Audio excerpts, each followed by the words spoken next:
Coming up next, here on Golf America, we are off to South Florida to a member-owned facility that is truly member-friendly. Everybody feels like it's just an extension of their home, and it's just a wonderful lifestyle. It is also home to a fun and challenging Gene Bates design. Plus, golf fitness coach Mindy Boysen offers up a series of plank exercises to strengthen those weaker muscles that we really need in the golf swing. I'm going to hold on to this bottom shoulder so it doesn't move. I want you to drop your hip, bring it right back up again. And in our tip of the week, PGA professional Michael I shows us how to keep it simple when we're hitting out of a fairway bunker. You're going to make sure you shimmy in just a little bit. Golf America, a weekly look at the courses you play and the game we love, is brought to you by Antigua, always well played, and by cyberlinksgolf.com, the home of golf course videos. Hi, everyone, and welcome to the program. Well, we're in South Florida this week, and at one of my favorite locations in the entire Sunshine State, the Treasured Coast. And we're going to take you around a layout that was originally designed by gentleman Joe Lee back in the mid-'80s, then was completely redesigned in 2006 by noted golf course architect Gene Bates. Now, Bates took a design that was really nice and turned it into an exceptional layout. A golf course that will challenge the better ball strikers, yet at the same time not beat up the high handicapper or the ladies. The St. Lucie River, a 7-mile-long estuary from Lake Okeechobee into the Indian River Lagoon. In 1982, along its north bank, golf course designer Joe Lee carved out a gem of a layout. A golf course that would weave its way through the stands of moss-draped live oaks and mangroves, providing the perfect sanctuary for native plants and wildlife. And with a thistle as its logo, Piper's Landing Yacht and Country Club was established.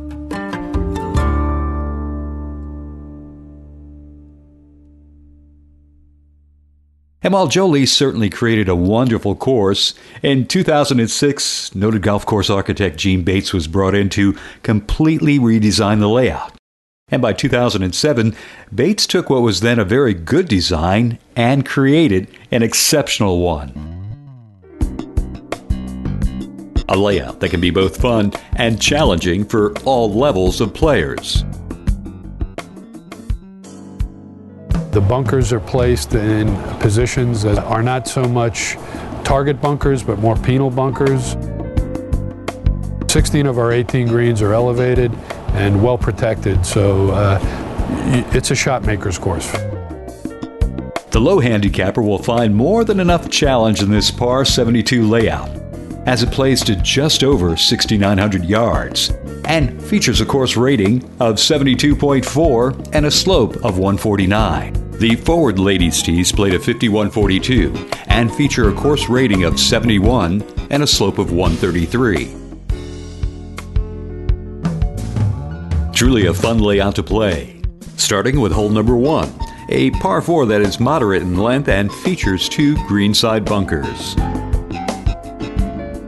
From here, the golfer enters a series of holes on the front side that will certainly challenge a player's shot-making skills. Starting with hole number 2, the number 1 handicapped hole on the course. Your tee shot on number 2 really should be short of the fairway bunkers so that you're in good position to hit your second shot to a divided fairway. To the right, you take the bunkers out of play. Then it's on to the longest par 3 on the layout that features a severely undulated green. Followed by number 4, one of the tougher par 4s on the entire golf course. Here you begin to see how Gene Bates uses the offsetting tee boxes to give the hole a different look from each tee. You're hitting uphill on your tee shot, and again you want to stay left away from the fairway bunker that's reachable. On your approach, you'll be hitting into an elevated, well-protected green that offers plenty of movement on the putting surface. Another notable hole on the front side is number 7, another long par 3 that wraps around a pond on the right. And there's also another serpentine waste bunker all the way from the tee to the green. Again, another tough green to putt. And as you make your turn here at Piper's Landing, you'll find as much challenge on the backside as you did on the front. The 10th dogleg's right, and the green is protected by a large oak tree left and a waste bunker to the right. But it may be the final 3 holes here at Piper's Landing that really epitomizes what Gene Bates created in this redesign. 16 is a long par 4 that doglegs left around a lake.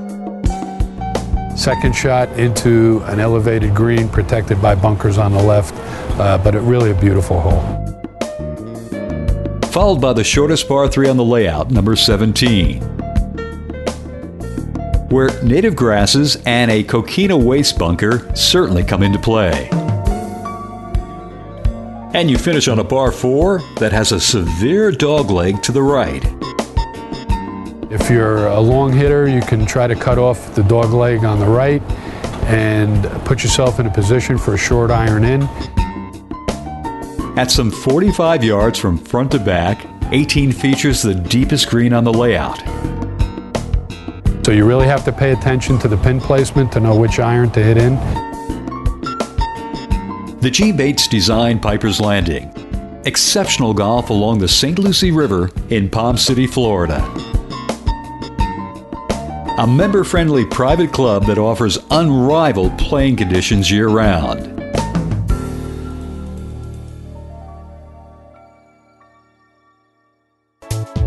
Fit for Golf and Fit for Life is brought to you by Antigua, always well played.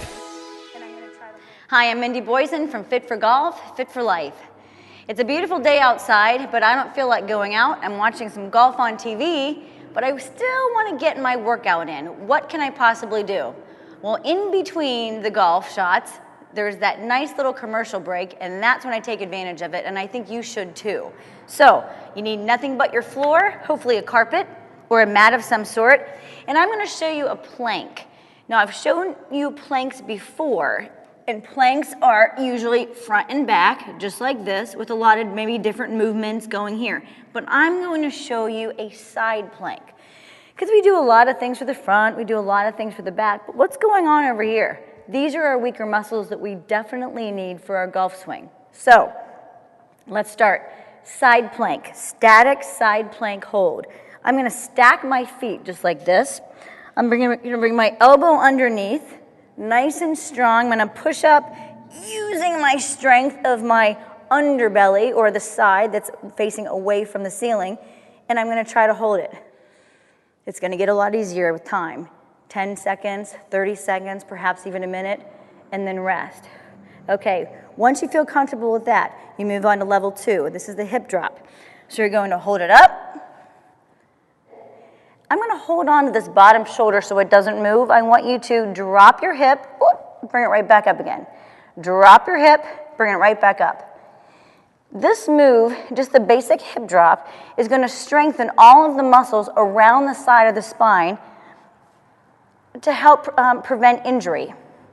Down and up. Drop your hip, bring it back up.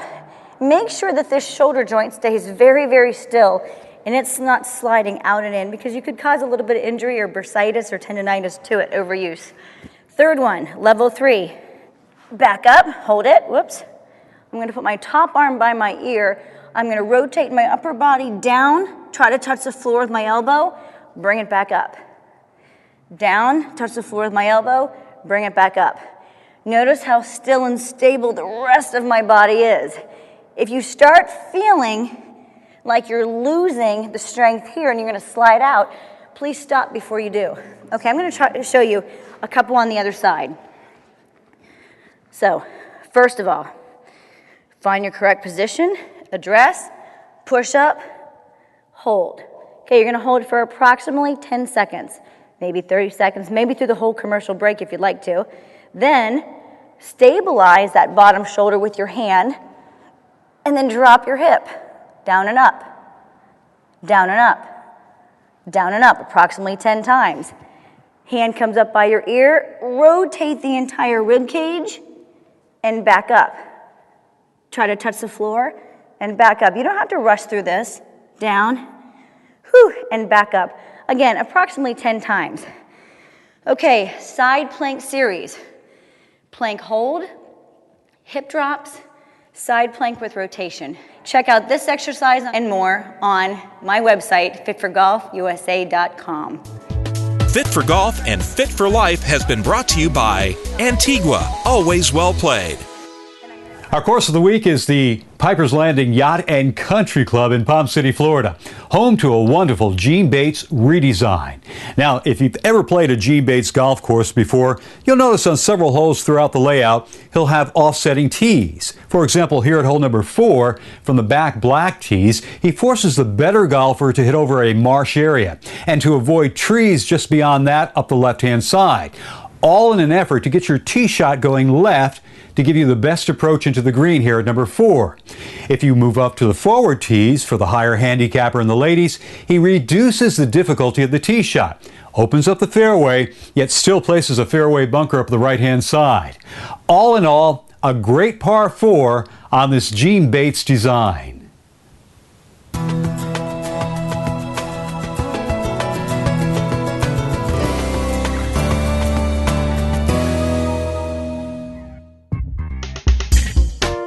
You're hitting uphill on your tee shot, and again you want to stay left away from the fairway bunker that's reachable and penal. And depending on what set of tees you happen to be playing from here at Piper's Landing, course designer Gene Bates really gives the players several options. For the back black tees, most golfers will want to play a draw, as you must carry the water and avoid several trees, all in an effort to reach the left-hand side of the fairway. Moving it up a tee takes the H2O out of play, and most of the trees on the left-hand side. And as you can see, gives you a good view of this generous-sized fairway. If you happen to find the bunker off the tee, you'll have your work cut out for you getting home in 2 from here. As your second shot on this par 4, will be into a raised green with an ample amount of protection on both sides.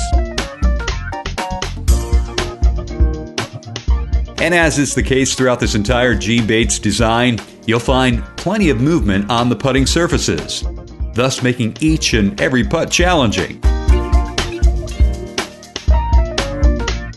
Hole number 4 at Piper's Landing.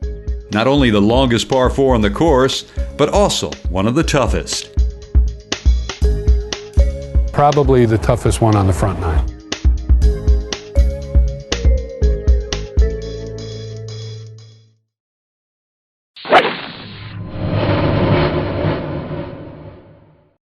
My name is Michael I. I'm the head golf professional here at Piper's Landing Yacht and Country Club, and today we're going to talk about getting out of a fairway bunker. So first thing you want to think about when you're coming into the fairway bunker, you want to really check your lie and make sure that you do have enough room to get over the lip. So my first tip would be to grab a club that ensures that you are going to get over that lip. The 3 tips I would suggest when you come in, the first one is you want to grip down about a 1/2 to 1/4 inch on the golf club. The second one, when you address the golf ball, you're going to make sure you shimmy in just a little bit. That'll offset the grip position that you've taken. You're going to play the ball slightly back in your stance. Once you're all set, then you can go ahead and swing. Okay, just to wrap up, you want to make sure that you grip down on the club about a 1/2 inch to 1/4 inch. You're going to make sure you shimmy in and play the ball back in your stance. That's your tip of the week. Our course of the week is the Piper's Landing Yacht and Country Club in Palm City, Florida. Now, I mentioned to you earlier that this was originally a Joe Lee design back in the mid-'80s. And then in 2006, noted golf course architect Gene Bates was brought in to completely redesign the layout. The members here at the club really enjoy their golf, but they also enjoy their 45-slip marina that has quick access to the Atlantic and offers one of the best hurricane holes you'll find anywhere. Socially, this club has it all. 6-7 days a week, there's always something going on, and the members love it. And what's not to love? You live in South Florida, you're on the Treasured Coast, and you got great weather year-round. When one thinks about Piper's Landing, it's easy to see that the main focus of this club is the 18-hole layout that is really an outstanding golf course.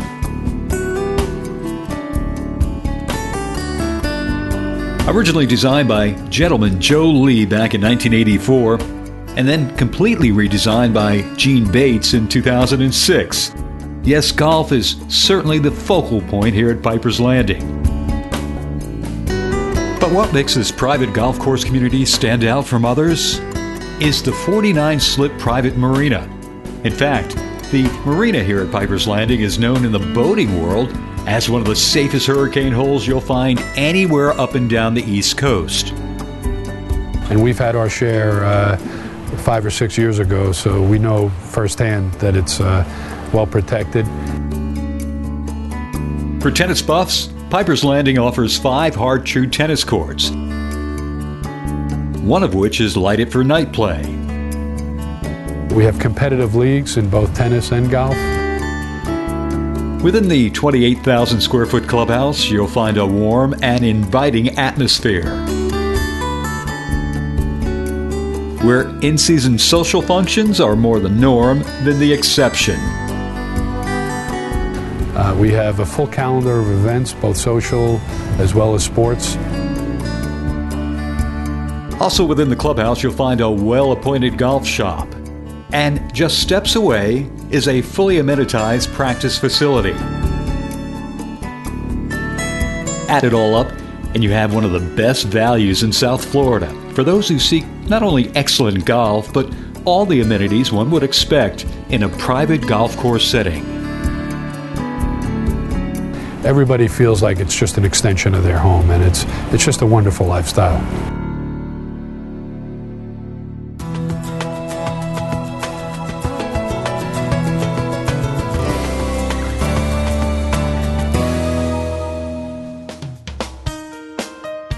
One of the unique characteristics of the layout here at Piper's Landing is how course designer Gene Bates created tee boxes that will, 1, challenge the golfer, and 2, change the look of the hole from one tee box to another.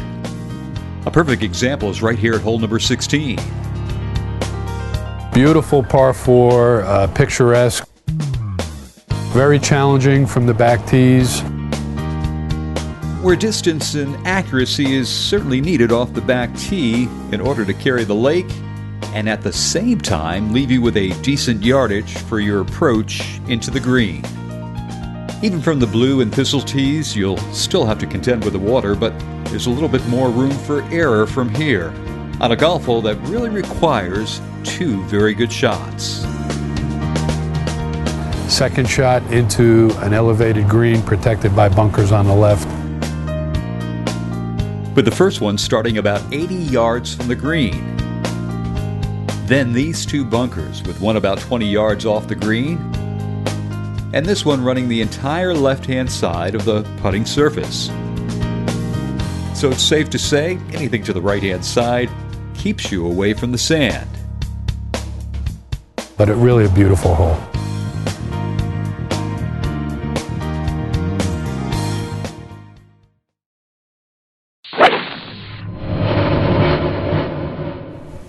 Our final look at our course of the week, Piper's Landing Yacht and Country Club in Palm City, Florida, takes us out to hole number 17. Now this is a great little par 3. Not very long, but it features a waste area in front of the green complex. A putting surface with plenty of movement. So it's important to get your tee shot on the dance floor and to get it as close to the flag as possible, because you really don't want any 50, 60, or 70-foot putts on this green.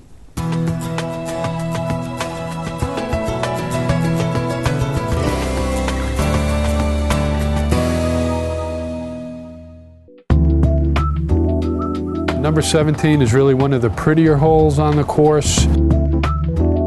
Number 17 is also the shortest par 3 on the layout here at Piper's Landing. You'll typically have people with both a birdie chance on that hole as well as a higher score because of native plantings all the way around it. You know, at first glance from the back tee, it looks as if the green here at 17 is quite small. And there's little, if any, bailout area should you not place your tee shot on the putting surface. However, if you move up a tee or two, you begin to see how course designer Gene Bates gives the golfer the illusion that there is no room for error. But there is, although not very much. With out of bounds to the back and right-hand side of the green complex, if you are going to miss it here at number 17, it's best to do so to the left. Yet, you'll still have your work cut out for you, either playing out of this coquina waste area, or trying to hit a delicate pitch shot from the grass onto the green. And once you are aboard the dance floor here on this par 3, the further you are away from the flagstick, getting down in 2 becomes a challenge unto itself, thanks to a green that offers plenty of movement on each and every putt you'll roll here. Hole number 17 at Piper's Landing in Palm City, Florida. A short yet challenging par 3 on this great Gene Bates design.